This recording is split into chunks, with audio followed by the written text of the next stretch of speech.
Hello, friend. Welcome to 10 Bestest, where we sift through the noise so you don't have to. I'm Karen McFarland-Holman. And I'm Brian Hart. Today, I am going to share the power of the amazing Dusty Springfield. And I'm going to share why panko is superior to all other breadcrumbs. Let's get to it. My cool sheet, I will be talking about a human. I was tempted to say musical artist, but I'm calling her human because she has done so many amazing things, and her name is Dusty Springfield. Dusty Springfield was an English singer and record producer whose career spanned over 5 decades, although the bulk of her most famous work was in the 1960s and 1970s. She has a distinctive mezzo-soprano voice, was enormously talented, and was successful in a number of genres, including soul, pop, ballads, rock and roll, country, Motown, R&B, jazz, you name it. During her 1960s peak, she ranked among the most successful British female performers in the US, in the UK, and worldwide. Along with being an enormously talented singer, performer, and eventually producer of her own music, she was a stunning icon of the swinging 60s with her bleach blonde beehive hairstyle and thick black eyeliner. She was also a TV star in British television, appearing on many episodes of the hip 1963 to 66 British TV music series, Ready, Steady, Go, and she had her own TV series on BBC. She has won countless awards. Lesser known, though, is I need to tell you the story of a tour to South Africa that she did in 1964 with her crew. She would refuse to play segregated audiences. And in fact, she would wait until she got the thumbs up that there were black as well as white people in the audience before she would set her foot on stage. As a result, the tour was cut short after only 2 performances when the government in South Africa actually made her and her band leave the country for rebelling against the government's apartheid laws. She donated all the profits to black South African organizations. She was way before her time and an all-around badass. Dusty Springfield. Okay, so what has she sung that I've maybe heard of? Because okay, so the name doesn't immediately strike. Yeah, so you know that song Spooky? Love is kind of crazy with the spooky. Maybe. Oh, shoot. I can't wait to look her up because I'm sure once I start, and then I'll be like, oh, yeah, I totally know her. There's so many more. Yes, as soon as you start listening to her, you'll recognize her. But that's actually part of why I want to bring her up, because she's not someone like that name. You don't come up and with it's a catchy name. You think you would. Dusty Springfield? Right. Like, that's such a rock and roll name. Oh, totally. Like, so cool. And the bleach blonde beehive, which is a weird tongue twister. Try to say that 5 times fast. I know. And the black eyeliner, like all those things. I'm like, oh, why do I not? This sounds like someone I would love. Yes, like, yes. I need to check her out. Oh, absolutely. And I just love that story of what she stood her Yeah, ground. that's so cool. They were sent out of the country for her, but she stood her ground and she was like, no, I don't believe in this. I want my music to be accessible to everybody.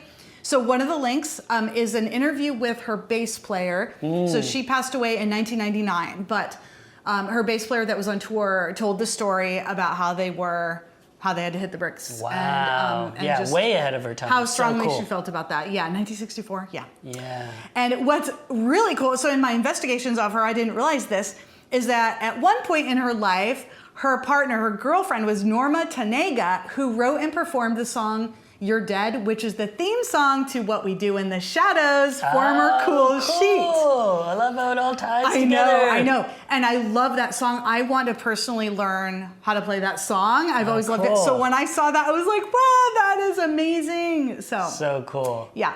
And she's a kindred spirit, Dusty Springfield, kindred spirit with me, because she never knew how to read music, and she didn't write music down. It was all by ear. And that's how I play guitar and write songs. And so I was like, this is amazing. Like, here's a super famous person who was, Rock and Roll Hall of Fame, all of that. Yeah. Who also didn't write and read music. So that's pretty cool. Very cool.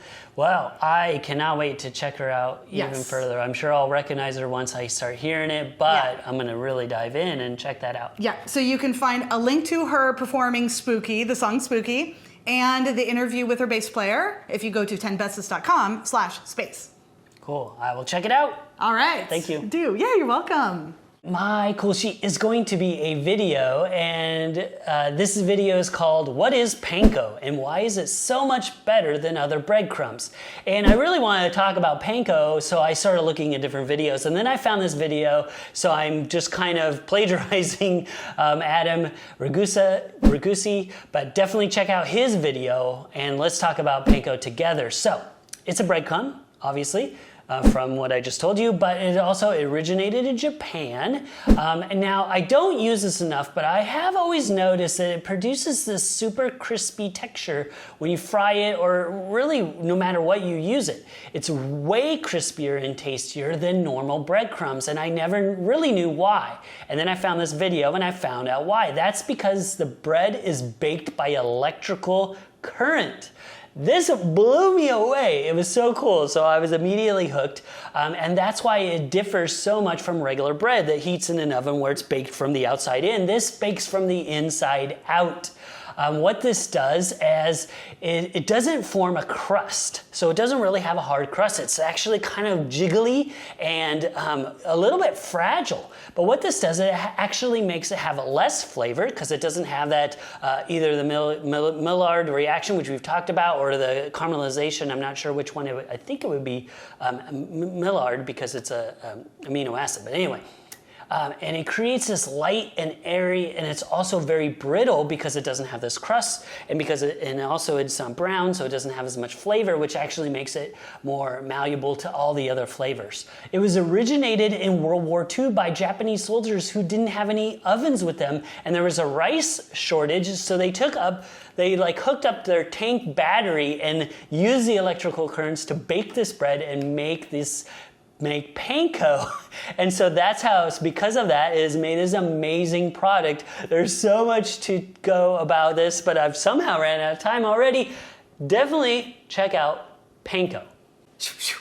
Okay, I have to tell you, when you started talking about this is a breadcrumb, I thought you meant that metaphorically. Like, this is a thing that guides you to something else. That's funny. And then I was like, oh, he's actually talking about breadcrumbs. And I am blown away by this. I've never heard of cooking with an electrical current. Yeah, so cool. Wow. And then the video, definitely check out this video, which will be in the link, because it goes into the process and the machinery that they use and how they do it, and better ones versus, so you want the ones that are kind of this sliver shaped, because that's more expensive equipment, a little bit more time, but it makes everything about it just better. Because of the surface area and the ratio, and makes it crispy. He goes into a bunch of the science, which you'll love, Karen. Yeah. And everybody, I think. But again, it's another super entertaining video. And also, it's just really good how he describes it all, the origination of it. He talked to some of I think it was the guy's grandfather, who was one of the originators, possibly, that made this. So cool. So many different things. And I've always known that I've liked panko a lot more, even though I don't use it that often. It's wild to me, and now I will be using it a lot more because of what it does. Yeah. But if you've had tempura uses panko a lot of the times. I believe tempura bata has panko. I could be wrong on that. We'll fact check that. Yeah. But definitely katsu, like pork katsu and different dishes. If you've had that is for sure panko if they're doing it right. And it's always super crispy, and like I said, it goes into all the details of why. It's super fascinating. That is amazing. It's just one of those things I don't think about. Yeah. Do I ever think about breadcrumbs? No, but now I will. Now you will, and now when you look at it and get fried food, you're like, oh, this would probably be better if it was panko. Right. Excellent. Yeah. Thank you. You're very welcome. Learned a lot. Cool. I always learn a lot on this show from you. So. Well, that's likewise. So I'm glad I can share. And with all of you. Yes. And you can find all the links if you go to bestest.com/space. Thank you for joining us, friend. I'm Karen McFarland-Holman. And I'm Brian Hart. Let us know in the comments, what's your favorite Dusty Springfield song? And let us know in the comments, have you ever had panko before, and do you like it? If you're enjoying the show, please give us a like and share it with a friend. Stay tuned tomorrow for another great show. And don't forget to stay curious.